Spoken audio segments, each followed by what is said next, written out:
Thank you, Mr. Chair, and good morning. Clearly, we could not see things more differently. It's no secret that flying has gotten worse over the years. Tickets cost more flights are canceled, and everything from seat selection to carry-ons are now perks that you get to pay for. This is the predictable result of a market that has been allowed to consolidate for over 60 years, and an administration that continues to prioritize the demands of huge corporations at the cost of everyday Americans.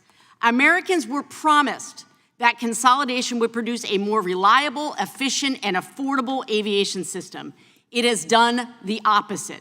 Flyers face new and rising fees, fewer alternatives, no bargaining power, and increasing barriers to affordable travel.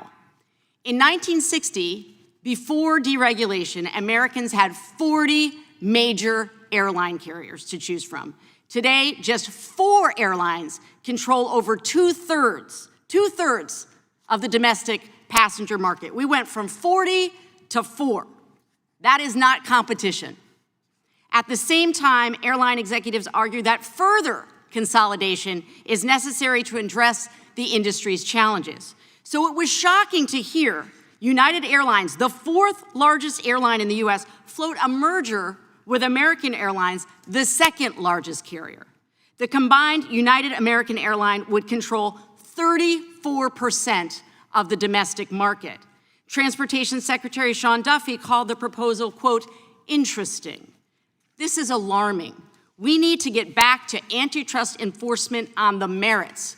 For instance, in 2024, Democrats blocked the Spirit JetBlue merger because evidence showed it would raise fares by up to 40% on dozens of routes. We knew it would cause harm to consumers who could least afford it, and even a Reagan-appointed federal judge agreed. Spirit is gone now, not because of antitrust enforcement. Spirit is gone because of the massive spike in jet fuel costs that are a direct result of President Trump's unconstitutional war with Iran. Even the Spirit CEO said that fuel prices were the biggest factor in closing the airline.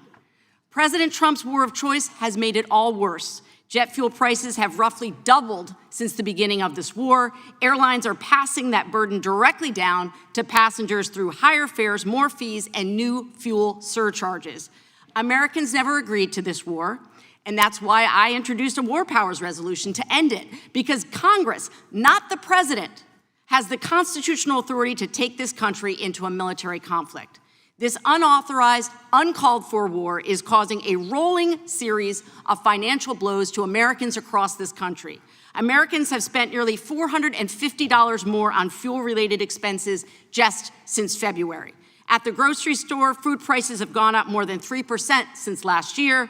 At the airport, fares are up more than 20% in just 4 months. It's the same shock to the system over and over, coming from every direction. For a country our size, flying is not a perk. It is how families see each other. It's how small business owners reach their customers. It's how a Vermont student gets home from college. And when the cost of flying goes up, it does not just inconvenience people, it cuts them off from what has become a necessity in this country.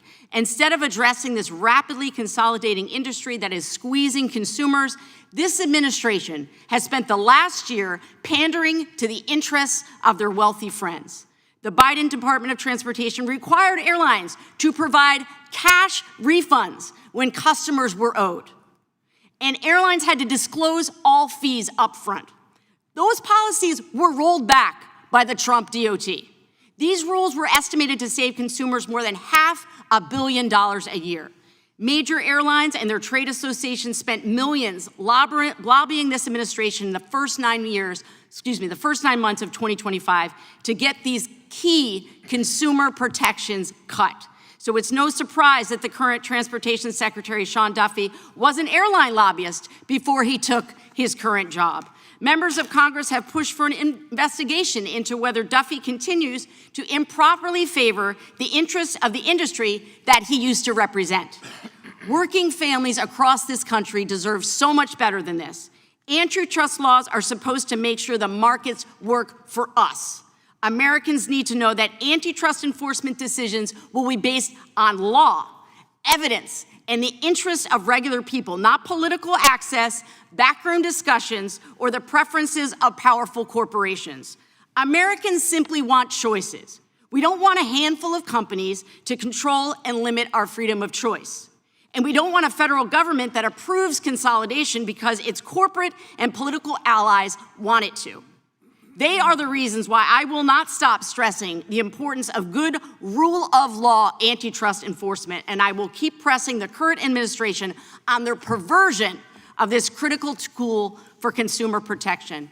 Thank you, and I yield back.